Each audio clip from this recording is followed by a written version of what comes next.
സംവർധന mothers international limited എന്ന് പറഞ്ഞിട്ടുള്ള കമ്പനിയുടെ ഷെയർ പ്രൈസസ് ഇപ്പോൾ ഏകദേശം 30% ഡിസ്കൗണ്ട് ലഭ്യമാണ്. അപ്പോൾ ഈ കമ്പനിയുമായി ബന്ധപ്പെട്ട് അവരുടെ ബിസിനസ്സുകൾ എന്തൊക്കെയാണ്, അവരുടെ പ്രോഡക്റ്റ്സ് എന്തൊക്കെയാണ്, അതുപോലെ തന്നെ ഏറ്റവും ലേറ്റസ്റ്റ് ആയിട്ട് അവരുടെ Q2 റിസൾട്ട്സ് അവർ അനൗൺസ് ചെയ്തിട്ടുണ്ട്. ഇതിൻ്റെയൊക്കെ ഫലമായിട്ടായിരിക്കാം ഇപ്പോൾ ഷെയർ പ്രൈസസ് താഴോട്ട് വന്നുകൊണ്ടിരിക്കുകയാണ്. അപ്പോൾ ഇതിനുമായി ബന്ധപ്പെട്ടുള്ള മേജർ അപ്ഡേറ്റ്സുകൾ എന്തൊക്കെയാണ് ഈ വീഡിയോയിൽ നമ്മൾ ഡിസ്കസ് ചെയ്യുന്നത്.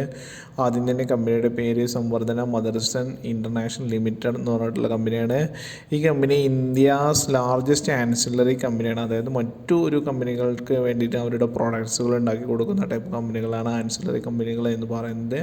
അപ്പോൾ ഇന്ത്യയിലെ ലാർജസ്റ്റ് ആൻസിലറി കമ്പനിയാണ് അവരെന്ന് പറയുന്നത്. മെയിനായിട്ട് അവർ vehicle related large manufacture of exterior rear view mirror and dominant market share and is leading global player in polymer based interior and exterior modules. Moreover the group is also the largest manufacturer of wiring harness of passenger vehicles in India. അപ്പോൾ ഇനി ഇതുമായി ബന്ധപ്പെട്ട് നമ്മൾ അവരുടെ product portfolio എന്തൊക്കെയാണ് അവരുടെ product. ഒന്ന് wiring harness നമ്മൾ മറ്റൊരു വീഡിയോയിലും ഡിസ്കസ് ചെയ്തിട്ടുണ്ട്. അതായത് അതിൻ്റെ ഒരു പിക്ചേഴ്സ് ഞാൻ കാണിച്ചു തരാം. ഇത്തരം കാര്യങ്ങൾ ഇതിനാണ് നമ്മൾ വയറിംഗ് ഹാർനസ് എന്ന് പറയുന്നത്. അതായത് വയറിനെ രണ്ട് സൈഡിലും ഇത് ചെയ്യാനുള്ള പിൻ ടൈപ്പ് ഉള്ളത്. ഇത് നമ്മൾ യൂഷ്വലായിട്ട് വെഹിക്കിൾസിൻ്റെ ഇൻസൈഡിലും മറ്റും യൂസ് ചെയ്യാറുണ്ട്. ഇനി നോൺ വെഹിക്കിൾ റിലേറ്റഡ് ആയിട്ട് നമ്മൾ കമ്പ്യൂട്ടറിൻ്റെ മറ്റു കാര്യങ്ങളൊക്കെ യൂസ് ചെയ്യുന്ന കാര്യങ്ങൾ നമ്മൾ കാണും. അപ്പോൾ ഇത്തരം ഇത് ഇന്ത്യയിലെ ഏറ്റവും വലിയ വയറിംഗ് ഹാർനസ് മാനുഫാക്ചേഴ്സ് ആണ് ഇവരെന്ന് കാണാൻ പറ്റും. ഇനി അടുത്തതായിട്ടുള്ളത് വിഷൻ സിസ്റ്റംസ് ആണ്. നമ്മൾ സാധാരണ വെഹിക്കിൾസിൻ്റെ റിയർ വ്യൂ മീറ്റർ മറ്റ് മിറേഴ്സ് മറ്റ് സാധനങ്ങളൊക്കെ ഉണ്ടാക്കുന്ന ഇന്ത്യയിലെ വലിയ കമ്പനിയാണ്. Interior mirror, exterior mirror, camera based detection which is almost all major OEMs. OEM എന്ന് പറഞ്ഞാൽ ഒറിജിനൽ എക്യുപ്മെൻറ്റ് മാനുഫാക്ചറർ എന്നാണ്. Vision system is aided by strong vertical integration and provides full services solution to its customers. അതായത് ഈ vision systems ഉണ്ടാക്കുന്ന വലിയൊരു കമ്പനിയാണ് സംവർധന mothers international limited എന്ന് പറയുന്നത്. അവരുടെ രണ്ടാമത്തെ പോർട്ട്ഫോളിയോ അതാണെന്ന് കാണാൻ പറ്റും.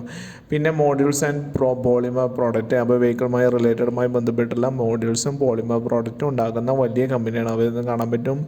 അതോടൊപ്പം തന്നെ metal പ്രോഡക്റ്റും the division offers an array of products like cutting gear cutting tools, cabins for highway vehicles, HVAC systems, shock absorbers, metal components, assemblies with varied technologies, sheet metal parts, clutches for car, AC compressor as well as coating services to wide spectrum of industries. അപ്പോൾ വിവിധ തരത്തിലുള്ള വെഹിക്കിളിലുള്ള metal products അവർ നിർമ്മിക്കുന്നുണ്ടെന്ന് കാണാൻ പറ്റും. പിന്നെ അതുപോലെ തന്നെ technology and സോഫ്റ്റ്വെയർസും our supply ചെയ്യുന്ന പിന്നെ എന്താ പറയുക digital foundation of groups global operation. It also കേറ്റേഴ്സ് external clients from different industries globally. പിന്നെ ഇതുപോലെ ബന്ധപ്പെട്ടുള്ള റീറ്റെയിൽസ് ആൻഡ് സർവീസസ് അവർ ഇന്ത്യയിൽ ഒരുപാട് സ്ഥലങ്ങളിലും മറ്റു കാര്യങ്ങൾക്ക് അവർ ഉണ്ടെന്ന് കാണാൻ പറ്റും. ഇനി അവർ എയറോസ്പേസ് ഇൻഡസ്ട്രിയുമായി ബന്ധപ്പെട്ട് അവർ എൻ്റർ ചെയ്തിട്ടുണ്ട്. അതിലും അവരുടെ ഒരു മുഖ്യ പങ്ക് അതിലുണ്ടെന്ന് കാണാൻ പറ്റും.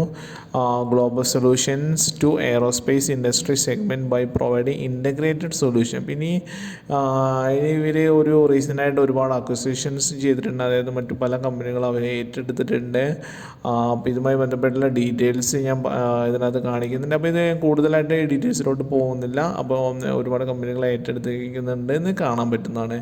ഇനി ഇവരുടെ ഗ്ലോബൽ ഫുഡ് പ്രിൻ്റ് ഗ്ലോബലി എവിടെയൊക്കെയാണ് ഇവരുടെ പ്രസൻസ് ഉണ്ടെന്ന് നോക്കുകയാണെങ്കിൽ 41 കൺട്രീസിലുണ്ട്. അതായത് ഈ കമ്പനിയുടെ 89% ഡിറൈവ്ഡ് റവന്യൂസ് അബ്രോഡ് എന്നാണെന്ന് കാണാൻ പറ്റും. Contributors revenues mainly Germany, USA, China, India, France and Mexico. അപ്പോൾ എന്തുകൊണ്ടാണ് ജർമ്മനി എന്ന് ഉദ്ദേശിച്ചത്? ജർമ്മനി വെഹിക്കിൾ റിലേറ്റഡ് ആയിട്ടുള്ള വലിയ മാനുഫാക്ചേഴ്സ് ആണ് അവരെന്ന് കാണാൻ പറ്റും. ഇനി അതോടൊപ്പം തന്നെ റവന്യൂ കോൺട്രിബ്യൂഷൻ ഇവർ സപ്ലൈ ചെയ്യുന്ന മെയിൻ കമ്പനികൾ ഏതൊക്കെയാണെന്ന് നോക്കിയാൽ മെഴ്സിഡസ് ബെൻസ് 14.6% അവരുടെ റവന്യൂ കിട്ടുന്നു. Audi 12.3%, Volkswagen 9.3%, Porsche 5.5%, BMW 4.7%, റെനോൾട്ടോ 4.2%, Maruti Suzuki 3.9%, and PSA group 3.4%. അപ്പോൾ ഗ്ലോബലി മെയിൻലി ഉള്ള എല്ലാ വെഹിക്കിൾ മാനുഫാക്ചേഴ്സിൻ്റെയും സപ്ലൈ ചെയ്യുന്നത് ഇവരാണെന്ന് കാണാൻ പറ്റുന്നതാണ്. ഇനി ഇവർ വിഷൻ 25 അതായത് അടുത്ത വർഷത്തോടുള്ള ഇവരുടെ വിഷൻസ് എന്തൊക്കെയാണെന്ന് നോക്കുകയാണെങ്കിൽ എന്നിട്ട് reach sales of 2.6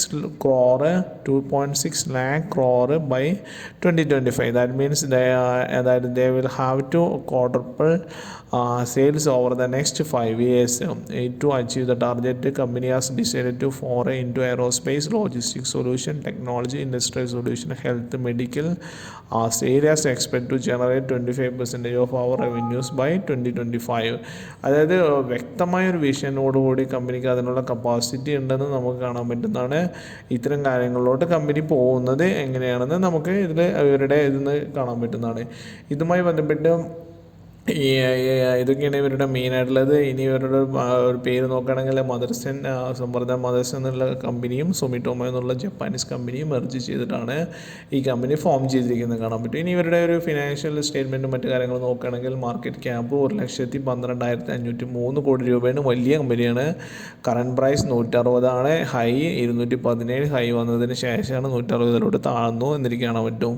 stock P 29.7% book value 46.4% അതുപോലെ തന്നെ ROCE 13.7 ROE 11.8% ഇനി കറണ്ട് ലയബിലിറ്റി എല്ലാം നോക്കുമ്പോൾ 44,000 കോടി രൂപയുടെ കറണ്ട് ലയബിലിറ്റി ഉണ്ടെന്ന് കാണാൻ പറ്റും. ബട്ട് മാർക്കറ്റ് ക്യാപ്പ് വലുതാണെന്നുള്ള കാര്യങ്ങളും മറ്റും നമ്മളിതിൽ ഓർമ്മിക്കേണ്ടിയിരിക്കുന്നത്. ഇതാണ് ഇനി ഇവരുമായി ബന്ധപ്പെട്ട ഗ്രാഫ്. ഏകദേശം 217 വന്നതിന് ശേഷം ഇപ്പോൾ താഴത്തെ പ്രൈസായ 160 കമ്പനി കൂപ്പ് കുത്തിയിട്ടുണ്ട് അല്ലെങ്കിൽ വന്നിട്ടുണ്ടെന്ന് കാണാൻ പറ്റും. ഒരു മികച്ച ഓപ്പർച്യൂണിറ്റീസ് ആയിട്ടും നമുക്കിത് കൺസിഡർ ചെയ്യാവുന്നതാണ്.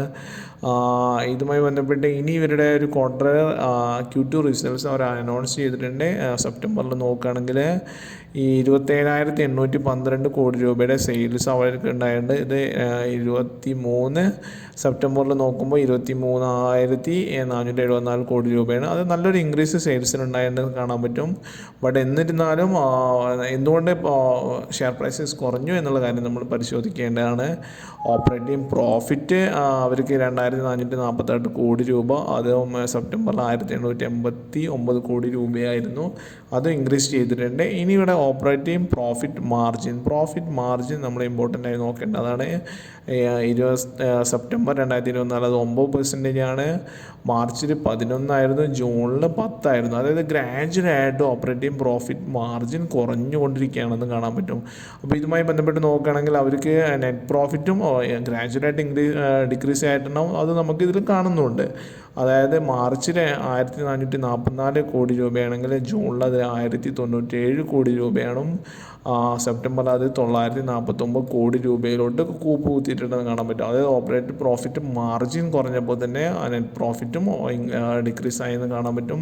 അപ്പോൾ ഇത് രണ്ടും അവരുടെ ഷെയർ പ്രൈസസിൻ്റെ താഴോട്ടുള്ള പാതയിൽ ഇതിന് ഒരു ഊർജ്ജം നൽകിയെന്ന് കാണാൻ പറ്റുന്നതാണ്.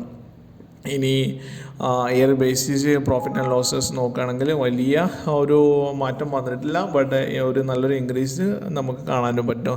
98,692 കോടി രൂപയുടെ വലിയൊരു ഇൻക്രീസാണ്. കഴിഞ്ഞ വർഷത്തും 78,000 ആയിരുന്നു എന്നും നമ്മൾ വലിയൊരു ഇൻക്രീസ് കാണാൻ പറ്റുന്നതാണ്.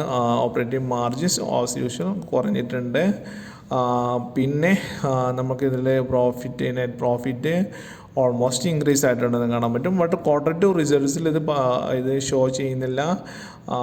But profit and loss yearly basis നോക്കുമ്പോൾ ഇത് ഇൻക്രീസ് ആയിട്ടുണ്ടെന്ന് കാണാൻ പറ്റും. അപ്പോൾ അതുകൊണ്ട് തന്നെ കമ്പനി സ്ട്രോങ് ആണ്, കമ്പനിക്ക് ബിസിനസ് ഉണ്ട്, കമ്പനിയുടെ വിഷൻസ് നല്ലതാണെന്ന് കാണാൻ പറ്റുന്നതാണ്. അപ്പോൾ ഇൻവെസ്റ്റ് ചെയ്യാൻ ഉദ്ദേശിക്കുന്ന ഏതൊരാൾക്കാർക്കും കമ്പനിയുടെ ഫിനാൻഷ്യൽ സ്റ്റാറ്റസ് എല്ലാം നോക്കിയിട്ട് അവരുടെ ബിസിനസ് കാര്യങ്ങളെല്ലാം നോക്കിയിട്ട് സെഗ്മെൻറ്റിലെ ഹയസ്റ്റ് കമ്പനിയാണെന്നും കാണാൻ പറ്റുന്നതാണ്. ഇതിൻ്റെ കറക്ഷൻസ് ഏത് എക്സ്ട്രീം വരെ പോവാം എന്ന് നോക്കിയതിന് ശേഷം ഇൻവെസ്റ്റ് ചെയ്യാവുന്നതാണ്. അപ്പോൾ ഇതൊക്കെയാണ് സംവർദ്ധന മദേഴ്സ് ഇൻ്റർനാഷണൽ ലിമിറ്റഡ് എന്ന് പറഞ്ഞിട്ടുള്ള കമ്പനിയുടെ ഷെയർ പ്രൈസസുമായി ബന്ധപ്പെട്ട് നമുക്ക് ഡിസ്കസ് ചെയ്യാനുള്ളത്. ഇൻവെസ്റ്റ് ചെയ്യുന്നതിന് മുമ്പ് നിങ്ങളുടെ ഫിനാൻഷ്യൽ അഡ്വൈസറുമായിട്ടും നിങ്ങൾ സ്വന്തമായിട്ടും എൻക്വയറി ചെയ്തതിന് ശേഷം മാത്രം ഇൻവെസ്റ്റ് ചെയ്യാമെന്നൂടെ റിക്വസ്റ്റ് ചെയ്യാണ്.